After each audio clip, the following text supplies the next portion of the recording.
Hi, I'm Scott Bainbridge, and I am presenting a multi-part video series on physical examination, and we are doing spine-specific, low back-specific exams as well, but this particular video will be my screening neurological exam.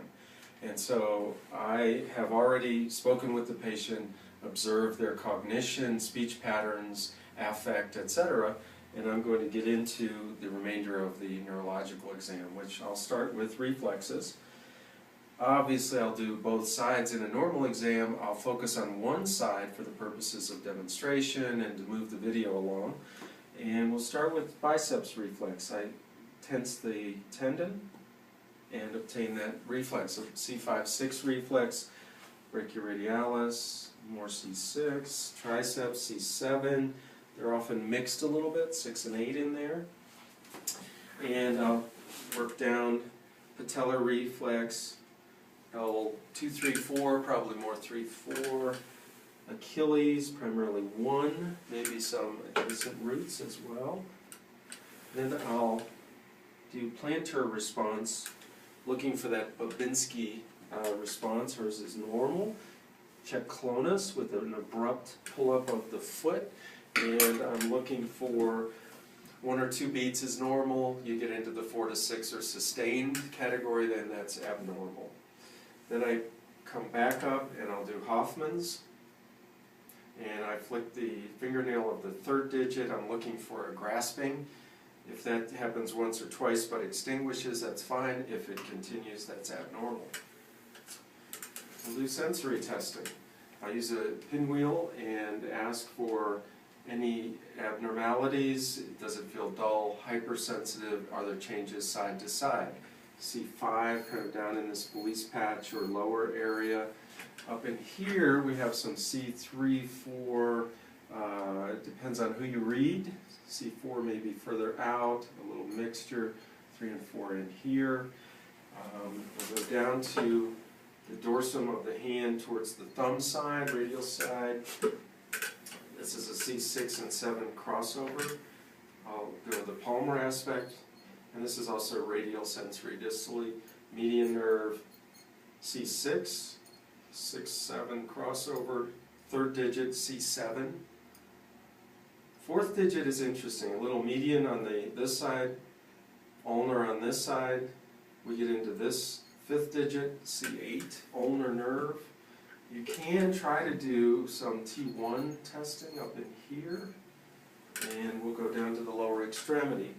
I'll look at this L3 medial distal thigh pattern. I'll come up to the upper anterior thigh for L2, get just below the inguinal crease, L1, and then I can step up there if I need to or go to the thoracic spine. I like this medial leg saphenous nerve L4. That's where I go for that. Lateral, more L5, but it's a little bit of a crossover with some S1 occasionally. Dorsum of the foot L5. Perineal distribution. Lateral foot, sural nerve, but S1 distribution. And again, checking both sides. I'll check strength. Arms up like this. Push up against me. So looking at deltoid, primarily C5. If they're very strong, I may use some leverage like this, arms like this.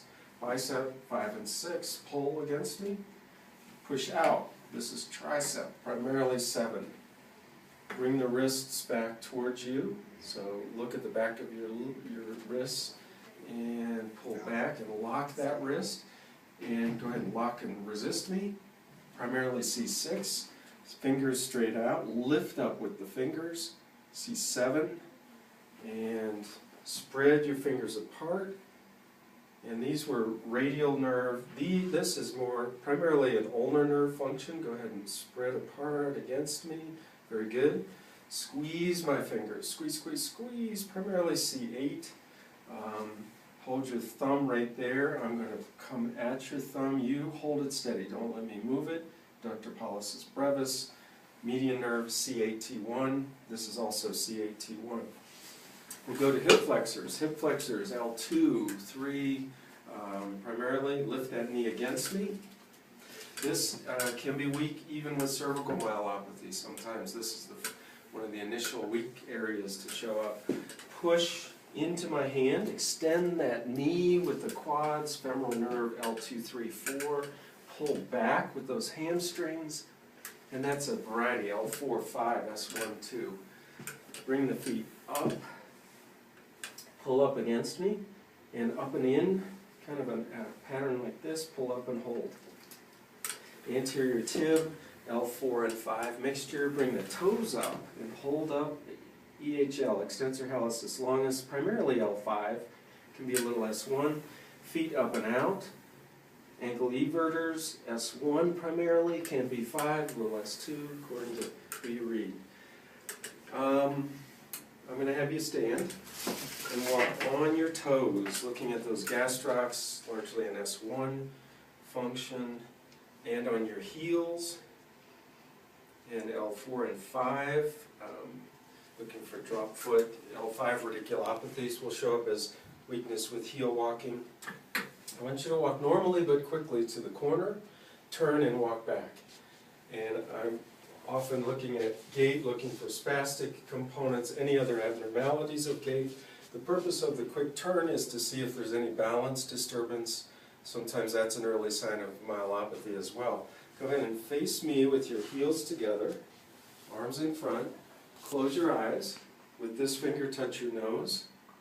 And with this finger, touch your nose. So we're kind of combining Romberg's finger-to-nose testing at the same time. Open your eyes. You can put one hand comfortably in front of you. Take your other, hit front, turn it, hit back, front, back, front, back. And alternating hand motions. Go ahead the other side. Kind of a coordination, cerebellar function among others. Look at my, and then I'll jump to cranial nerves. Look at my fingers, follow with your eyes. And in, close your eyes real tight and open. A little tough to see your pupils, but that's what I'm looking for. Nice smile, so I'm looking at that. Close your eyes real tight again. Close your eyes tight, tight, tight, good. And open again.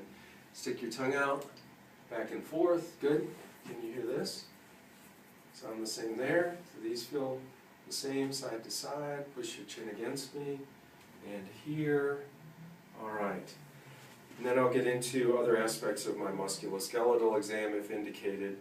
I think that's a reasonable screening exam for general neurological function. Thank you.